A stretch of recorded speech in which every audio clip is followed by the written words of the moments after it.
Today, we are going to talk about the most important position in fantasy football. Well, the most important position in football, maybe not in fantasy football. We'll discuss quarterbacks. Now, quarterbacks score the most, so they should be the most important, right? Sort the list, they scored the most last year, they're going to score the most this year. Well, yeah, but really? There are 32 teams with a single starter on each. Yes, you're probably going to get more people playing. You probably get 42 playing in a season being available to you. But you've got 32 viable options, and typically you play just one guy, right? Plenty to go around. My hypothesis, at least, is, looking through the numbers, difference makers don't make that much of a difference anymore. The difference between the QB1 and the QB6 is only 5 points per game. That might seem like a lot, but the same difference between 7 and 21 is true.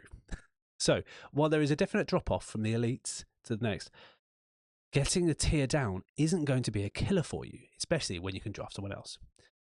So why does this matter? A couple of episodes ago, we talked about annual versus weekly stats, your analysis and how you look at it, and that really matters. QBs are the most important player on the field in-game, as they really inform everything around them, which in fantasy terms means that they can have an impact, and their good days and bad days potentially affect your other players.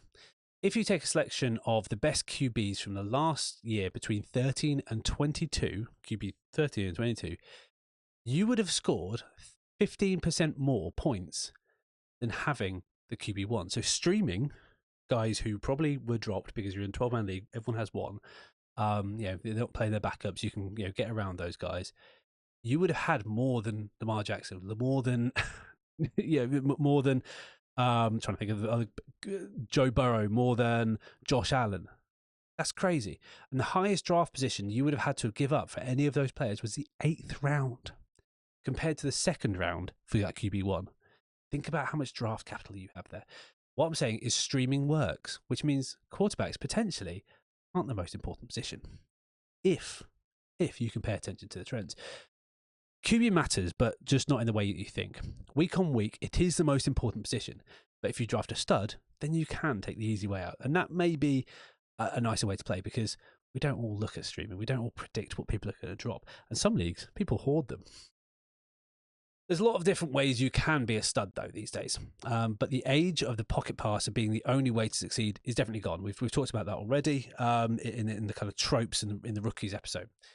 Out of the top 6, only 2 aren't known for running. And both of these had statistically strange season, with Burrow having an MVP-type season that he was cruelly taken away from because he didn't win many games. But anyway, and Baker doing some really wacky things. He was so reckless, but it worked out for fantasy. Lamar, Allen, Hurts, Daniels all had an easier time getting to that top 6 because they had a rushing upside of 3 to 8 points per game and the ability to score TDs with their feet, which in some leagues, when you get 4 points per passing down, 6 points for a rushing touchdown, which one's going to be more beneficial? The advantage of being a goal line battering ram, especially for Jalen Hurts and Josh Allen with the tush push and the pseudo tush push, was really, really effective. In short, QB matters, just not as much as you'd think. I'd rather spend my time stacking on positions where you see multiple formers, your running backs, your wide receivers, and I'd rather spend my money in them in the draft.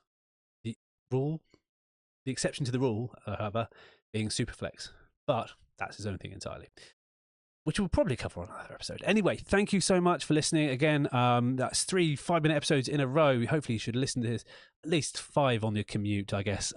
Thank you so much for listening. If you enjoy this, give it a like, share, subscribe, all that fun stuff.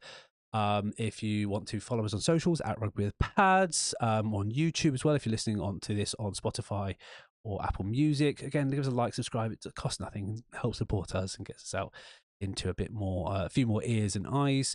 If you want to support the pod for as little as £1, you can do so at rugbywithpads.com. Get yourself in the end card. Why not? Give yourself a favour. It doesn't cost much. And you can get yourself some discounted merch as well. As always, thank you so much for listening, and I will see you all very soon.